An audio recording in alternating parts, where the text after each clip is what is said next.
Editing. না, editing শেখাবো না। তো আজকে আমি যে জিনিসটা দেখাবো যে আমরা লগে শ্যুট করার পরে আমার ডেস্কটপে, সাধারণত ডেস্কটপে আমরা কী করি, ওটাকে কালারটা তৈরি করি। লাট থাকলে আমরা সেটা লাটটাকেই ওর মধ্যে ভিডিওর মধ্যে আমরা অ্যাপ্লাই করি। তারপরে আমরা সেটাকে কারেকশন করে আমাদের ভিডিওটা তৈরি করি। তো আজকে যেটা দেখাবো সেটা হচ্ছে ওই লাটটা ডেস্কটপে না ইউজ করে আমরা ক্যামেরার মধ্যে কিভাবে ইম্পোর্ট করে শ্যুট করতে পারি ভিডিওতে। তো ভিডিওটাকে স্ক্রিপ্ট করবেন না, পুরো দেখবেন। আমি স্টেপ বাই স্টেপ প্রসেস আপনাদের বলবো। আর কিভাবে আপনি সেই লাট প্রোফাইলটা পাবেন, কোথা থেকে পাবেন, পুরো ইনফরমেশন সহ আজকে এই ভিডিওটা আছে। তো চলুন দেখা যাক পুরো স্টেপটা।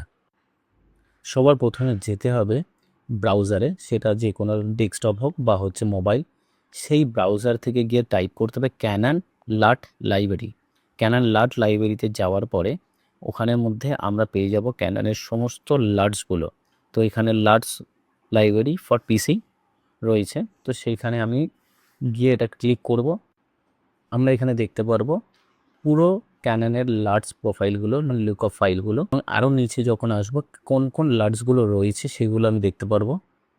তো সমস্ত লার্জ প্রোফাইলগুলো রয়েছে এখানে দেখার জন্য।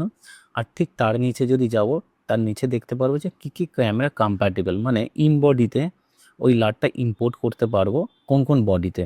তো R1, R5 Mark II, R50V, R6 Mark III আর নতুন যে মডেলটা লঞ্চ করেছে R6C। এই 5খানা মডেলের মধ্যে আমরা ইন বডিতে লাটকে ইম্পোর্ট করতে পারি। তো আমি সাধারণত টিল অ্যান্ড অরেঞ্জটাই নেবো, তার কারণ অনেক বেশি এটা চলে, সেই জন্য টিল অ্যান্ড অরেঞ্জটাকে আমি চুজ করব। আর আমি এখানে যখনই চুজ করব, এখানে দেখতে পারবো টিল অ্যান্ড অরেঞ্জের মধ্যে কী কী অপশানসগুলো রয়েছে, যেরকম teal and orange, cool, high contrast, এই সমস্ত জিনিসগুলো দেখাচ্ছে। তো আমি এটাকে ডাউনলোড করে নেব। তো ডাউনলোড করার আগে আমাদেরকে দেখতে হবে ওটা লক 2 এর ডাউনলোড করছি না লক 3 এর। তো এটা খুব ইম্পর্টেন্ট, না হলে কী হবে, পুরো কালার সাইন্সটা চেঞ্জ হয়ে যাবে, কালার খারাপ হয়ে যাবে। তো আমি যেটা সাধারণত চুজ করব সেটা হচ্ছে লক 3, কারণ এই লক 3টাই হচ্ছে সবাই ব্যবহার করে প্রোফাইলটা। তো লক 3তেই আমি ডাউনলোড করছি। ডাউনলোডটা হবে জিপ ফাইলে, আর এই জিপ ফাইলটাকে আমি এক্সট্র্যাক্ট করে নেব। তোমার ফোনে যেহেতু আমি ডাউনলোড করেছি, ডাবল ক্লিক করলেই এটা জিপ ফাইলটা আমার এক্সট্র্যাক্ট হয়ে যাবে। আর এক্সট্র্যাক্ট হয়ে গেলে সেখানে আমি লক প্রোফাইলগুলো আমি দেখতে পারবো। 33 গ্রিড, তো বডিতে 33 গ্রিডই সাপোর্টেড, তার জন্য এখানে 33 গ্রিডের সব লার্টসগুলো আমরা এখানে দেখতে পাবো। তো এখানে প্রচুর লার্টস রয়েছে, সেই লার্টসগুলো অলরেডি ডাউনলোড হয়ে গেছে। তো এখান থেকে আমরা যে কোনো লার্ট একটা নিতে পারি, বা আমরা সমস্ত লার্টটাকেই একটা মেমোরি কার্ডের মধ্যে কপি করে নিয়ে আমরা ক্যামেরার মধ্যে ইনসার্ট করে সেখান থেকে চুজ করতে পারি। তো আমি এখানে সব কটাকেই একবার কপি করে নিচ্ছি, করে আমি ক্যামেরার মধ্যে ইনসার্ট করব।